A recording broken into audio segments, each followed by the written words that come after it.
Hello guys, ito na po si Tanggol. Time check tayo ngayon, it's 6:15 AM. Tingnan nyo guys, nagpapahawak.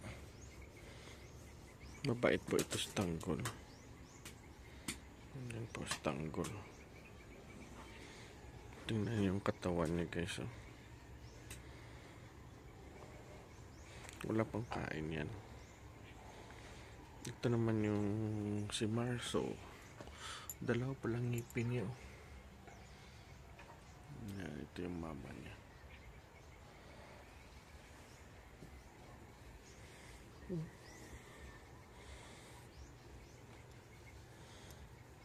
Gusto niya dito siya hawakan.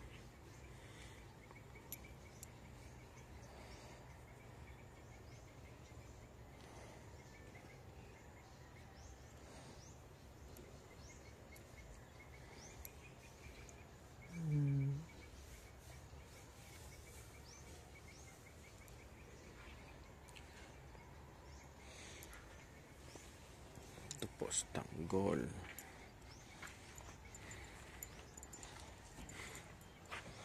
Yan po siya. Ito po yan guys, yung bahay nila guys. Kung ginawa. Yan. Yung pader nandito na. Saka yung pader mahaba na to guys.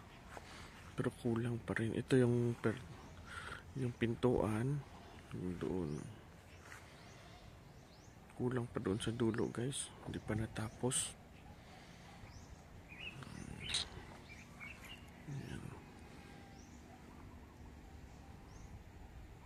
Hindi ko pa sila pinapastol kasi maaga pa. May pa sila pastol mga 8 or 7:30 to 8. Ganyan.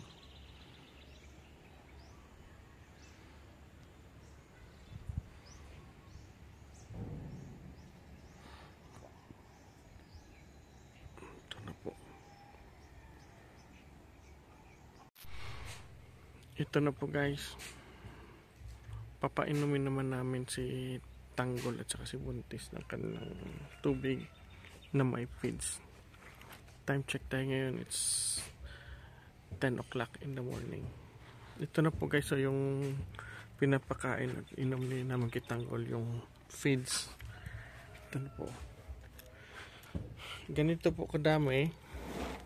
May halong molasses. Kaya na po ito ubusin ni Tanggol hanggang mamayang 12 o'clock. Lagyan lang namin ito ng tubig bago ipakain sa kanya. Doon naman po sa Buntis.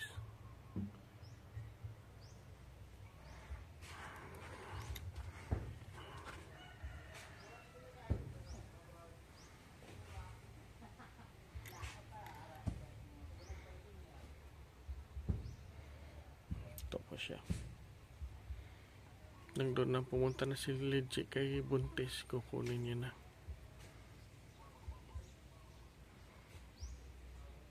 Grabing init ito ngayon guys, oh.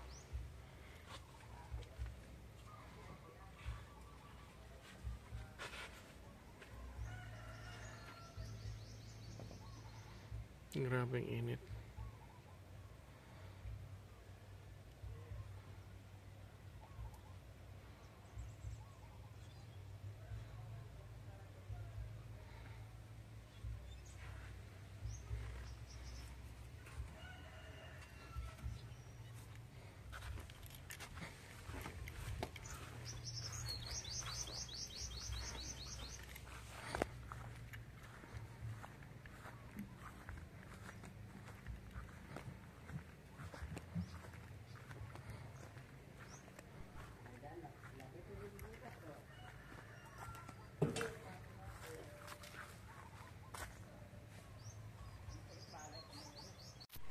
Ito na po yung cattle feeds guys, oh. May ramsol. Lagyan namin ng tubig. Doon sa Buntis may tubig na siya. Ayaw niya kumain ng feeds. Hindi kasi nasanay sa feeds yung Buntis. Kaya si Tanggol lang nasanay sa feeds. Yan, kinuha na legit yung buntis. Sasama lang yan si Tanggol.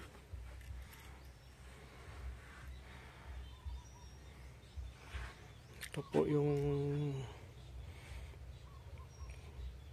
ubos ito ni Tanggol, guys.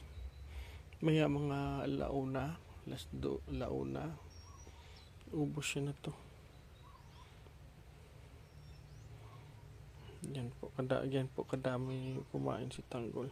Itong pink, guys, ito vitamins yan, Vitamin Pro. Yung pinapainom ko.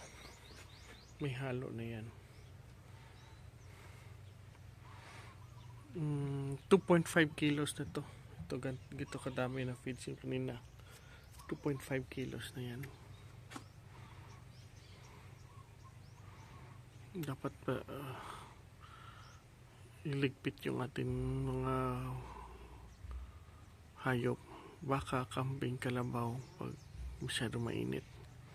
Kawawa naman sila pag nilagay lang natin sa initan, lalo na yung mga buntis, dapat hindi mainitan.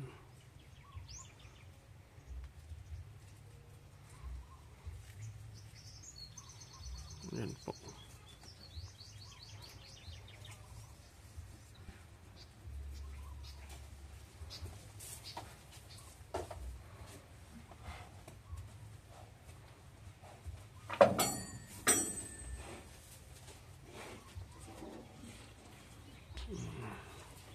Lakas uminom ng buntis, oh. Ito na si Tanggol.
Dagdag pa yung tubig ng buntis.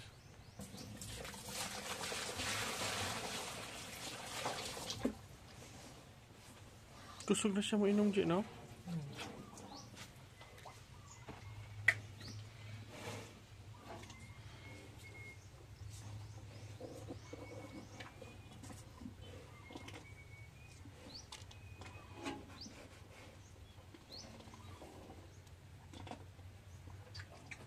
Yan. Maubos yung tubig mamaya mga 11:30. Feeds na yung natira. Mga 1 o'clock ubos ito lahat.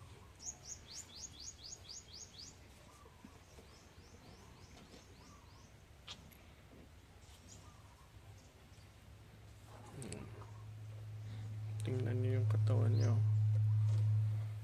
Wala na yung ribs. Hindi na makita yung ribs niya.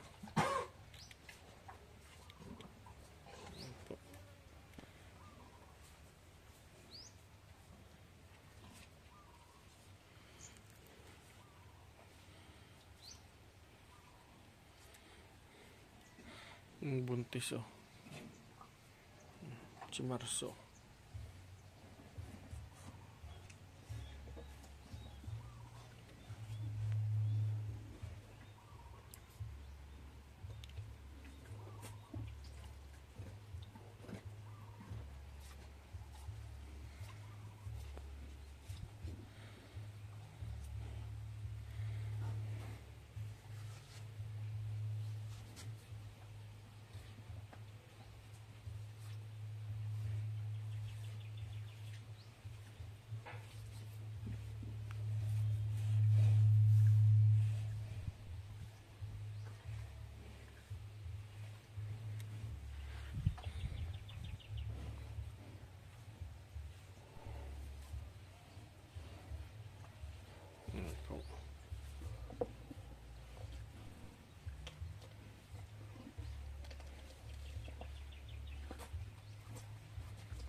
yung buntis noon.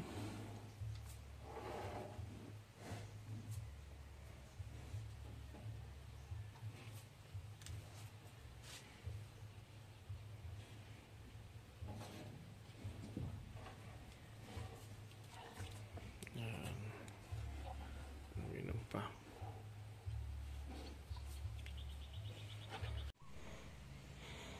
Ito na guys, so yung feeds niya. Time check tayo nga 11 AM. Ito pa lang yung hindi pa niya naubos.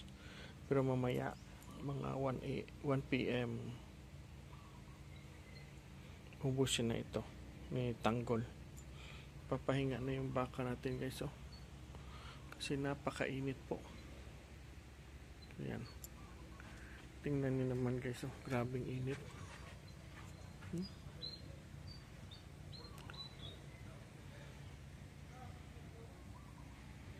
Ayan. Papahinga sa tanggol.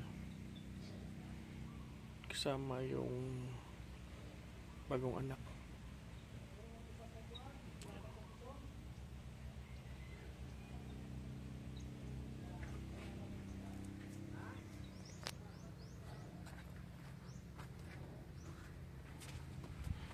Tingnan nyo guys. Tsaka yung pader natin guys, para sa kambingan guys, oh. Ito na, mahaba na doon. Pero huminto muna kami. Kasi yung boundary po, hindi namin alam kung hanggang saan. Ito po sa labas. Ayan po. Ganito lang kataas guys. Na hindi lang makapasok yung mga aso. Yung mga asong gala po, may baka kainin, papatayin yung kambing natin. Ganyan lang kataas guys, oh. Yung fence natin sa kambing, lagyan ko ng talisay tree sa labas.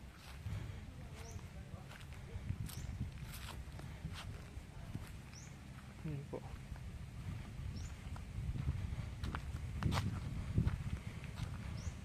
Doon po yung kay tanggol guys, oh. Bahay.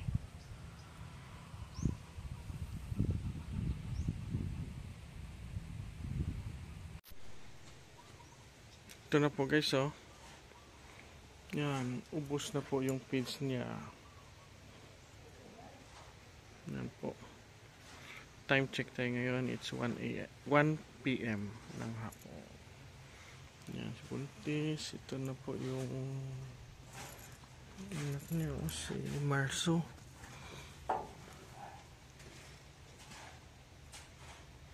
Yan.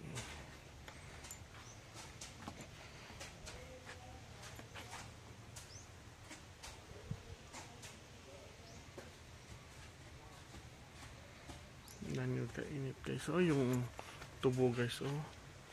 Para nag-yellowish na.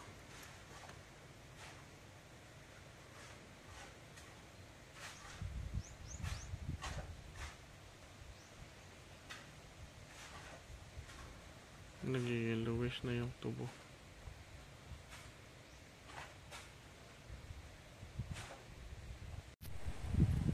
Time check tayo ngayon guys, 2:40. Maya maya ng konti, ipapalabasin na ito sila ni Reggie guys. Ayan. Hindi na masyado mainit. Maya timing lang mga 3 PM. Lalabas na ito sila ni tanggol. Ang katawan ni tanggol, oh. Hindi na masyado makita yung ribs niya. Tumaba na dito siya.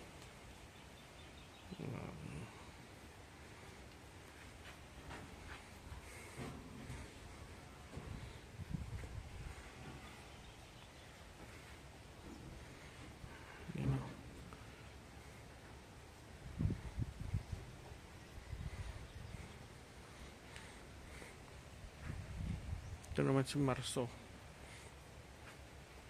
Daming gatas, oh. Tingnan nyo yung mukha niya. Gatas po yan. Ang buntis. Marami siyang gatas guys. Kaya lang, native lang. Maganda ito pag balaro mag-crossbreed na to sila ni tanggol. Yan, maganda na yan.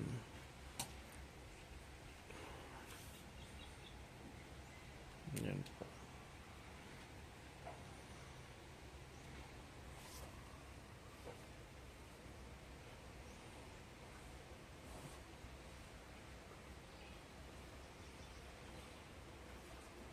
Yan o.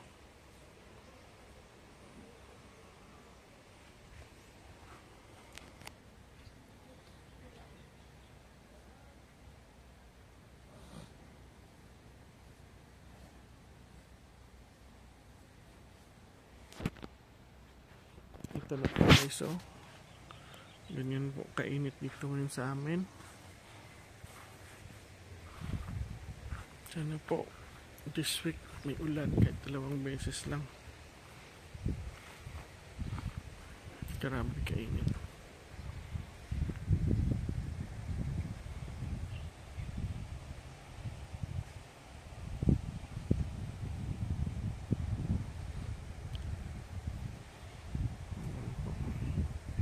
Okay ngayon na araw kasi hindi masyado mainit, may hangin, hindi katulad nung ilang araw na yon. Anong araw, hindi ko matandaan anong araw yun, makainit guys, walang hangin. Yan.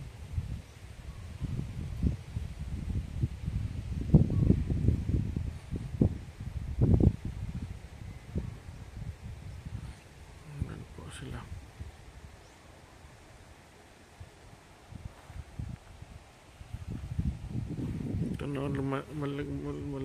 Malakad-lakad na ng malayo si Marso.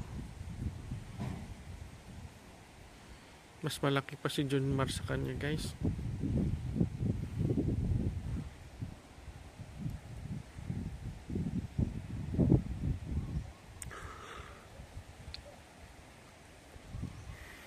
Ano po?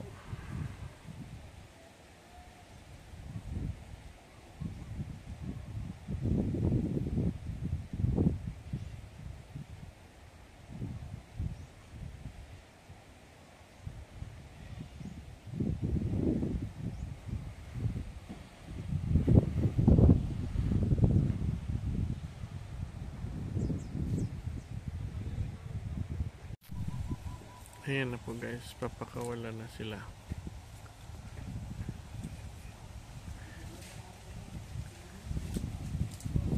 Sama na si tanggol.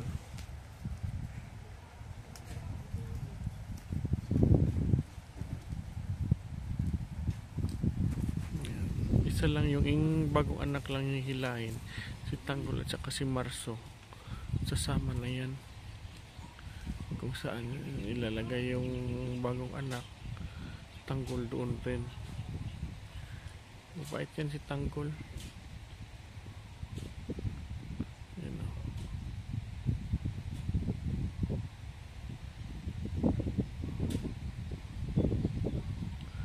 Diyan lang ilalagay si tanggol, wala yan.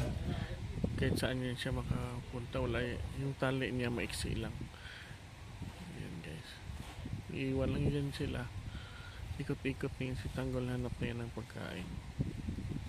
Ayan.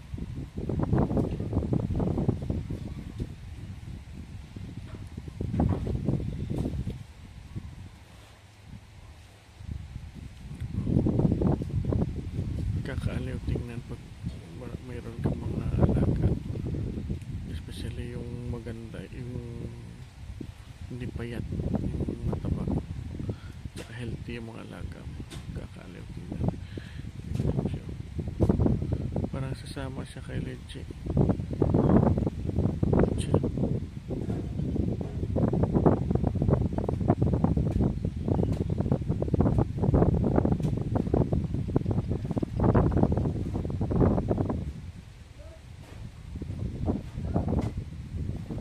Sumantala yung bagong anak dito lang sila.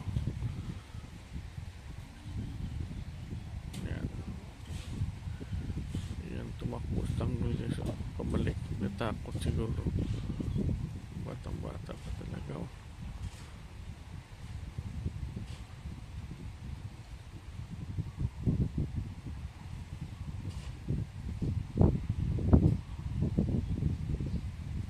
Sabi po ni Boss Roger, ito si Tanggol, may lahi ito ni Vulcan, yung sa Batangas po na malaking baka, may lahi po ito siya, sabi ni Boss Roger. Saka yung kay Sir Jigger Villacorta, mayroon daw yung anak daw yun ni Vulcan. Ito mga anak ni Vulcan. Yung si Vulcan, tinawaran na yung 1 million, hindi pa binenta na may-ari kasi napakaganda. Kung magpakasta daw kay Vulcan, 3.5 daw kada kasta. Pakasta ka ng baka mo.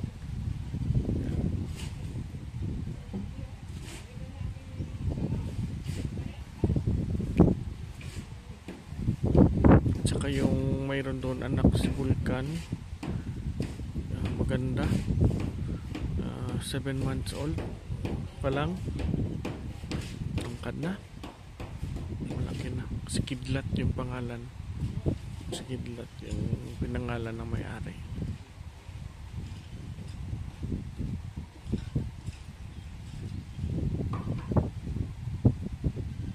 Sila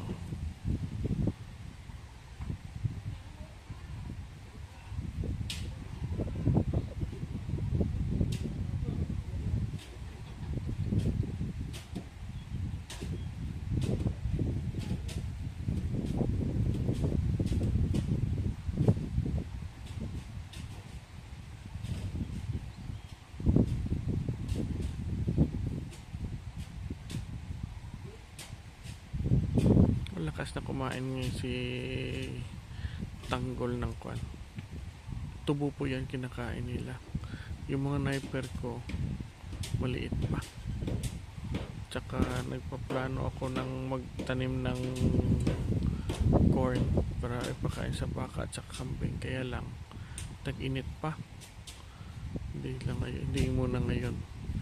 Tsaka na kung mag-ulan, may ulan dito, tsaka na kami magtatanim ng mais, magko-corn silage tayo.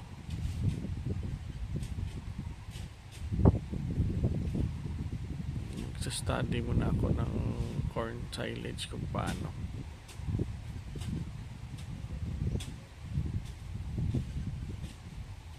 Okay ako sa corn kasi yung bunga ng corn, may crusher ako dito, pwede ko magawang crack corn or tahok.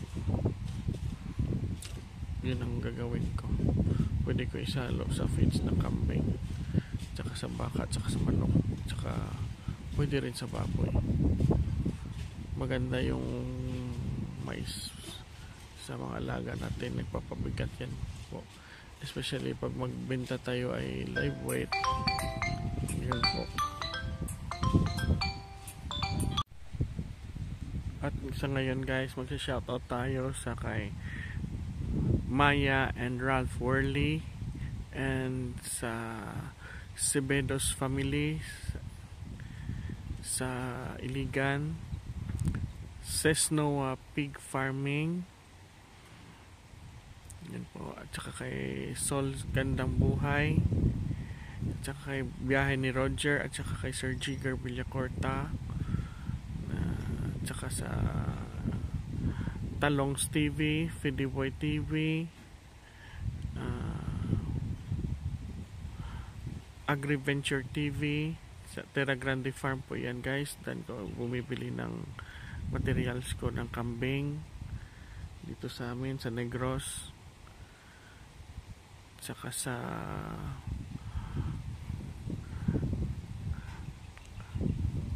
mga subscriber ko na sa ibang bansa po. Please comment down below para ma-shoutout ko kayo sa next video ko guys. Thanks for watching guys. Bye bye.